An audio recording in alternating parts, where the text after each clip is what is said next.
જરી હું હવે પાણીની અંદર નાખું. ગાઈસ, મેં જરી પાણીની અંદર નાખી દીધી.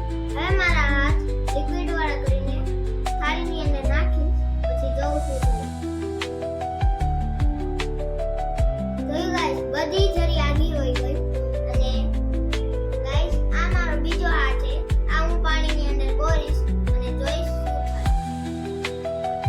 ગાઈસ, તમે જોયું, આ હાથની અંદર જરી ચોટી ગઈ અને આ લિક્વિડ વાળા હાથની અંદર જરી ચોટી નથી.